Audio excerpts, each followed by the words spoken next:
Listen up, everyone, because we are about to completely change how you approach your computer science exams. Welcome to The Explainer. I am your host, your strategist, and today we are treating your exam paper like a blockbuster movie. Think of yourself as the film director. Scene by scene, you need to build your blockbuster answer. Cut the filler, keep the action. Now, whether you've been studying the foundations in 0417, 0478, 0983, 0984, or 2210, the challenge scales up massively when we hit the Cambridge 9618 A-level paper. Specifically, there is one incredibly specific topic where students hemorrhage easy marks, selecting 1D or 2D arrays for given tasks. I see it all the time. Let me introduce you to two types of students I constantly see in my strategy sessions. First, there's Alex. Alex overloads every answer with raw computer science facts, massive paragraphs defining what an array is, but absolutely zero contextual analysis. Then we have Sam. Sam rushes. Sam sees a question, misses the command word requirements entirely, and just throws down a guess to save time. Both of them are failing to build that blockbuster answer. But after this, you absolutely will not be one of them. We're going to break down the theoretical foundations, the technical methodology, and the examiner insights straight from the source material. Okay, let's dive right into this. Look at the core question here. Why do students, even the really smart ones like Alex and Sam, find evaluating algorithm efficiency so incredibly hard? Especially when it comes down to choosing between a 1D and a 2D array. It's a critical question because it hooks right into the core challenge of array selection. The difficulty almost never lies in knowing what an array is. You know what a list is, you know what a grid is. The real challenge, the thing that actually gets you the marks, is effectively justifying why one array structure is vastly superior to another for a highly specific, contextualized task.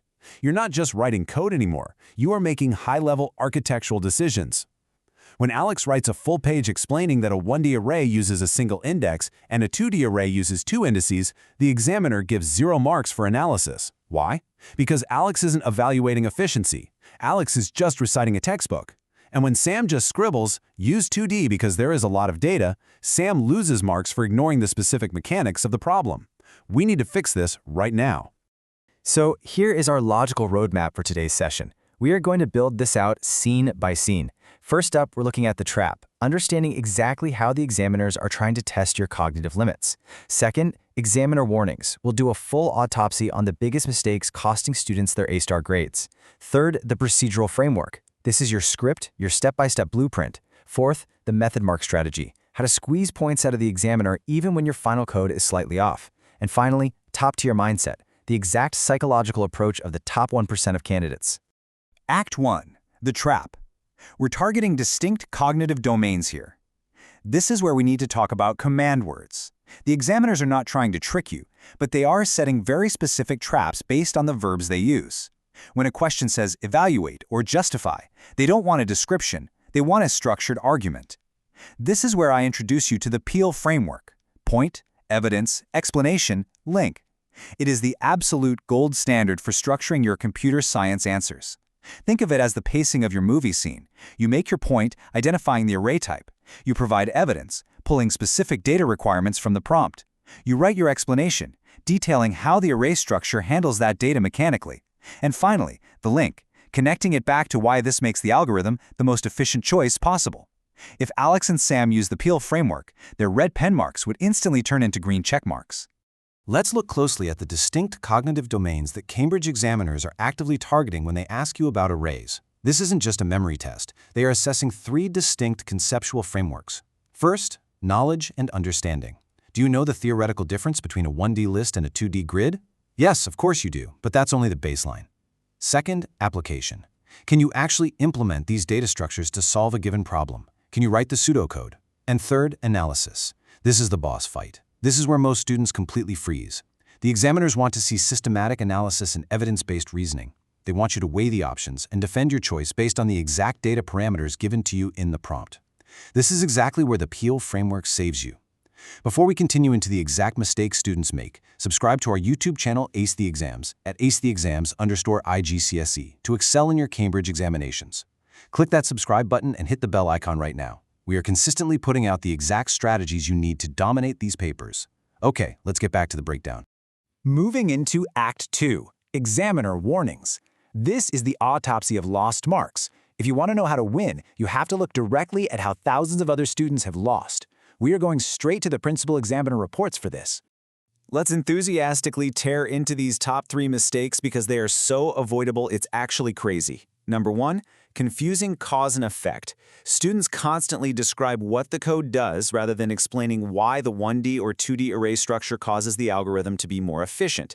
They'll say, a 2D array has rows and columns, so it holds more. No, that's a descriptive trap. Number 2, forgetting to check boundary conditions and edge cases. This is huge. If your array goes out of bounds, your algorithm crashes and your marks vanish. You have to explicitly mention how your chosen array prevents out-of-bounds errors based on the data size. Number 3, providing generic answers. If the question is about an array tracking sensor data in a smart greenhouse and your answer is just a textbook definition of a 2D array, you get 0. Your answer must be tethered, literally chained, to the specific context given in the question. You have to mention the greenhouse. And this brilliantly illustrates the difference between a failing grade and top marks. I want you to imagine a 30-second timer ticking down right now.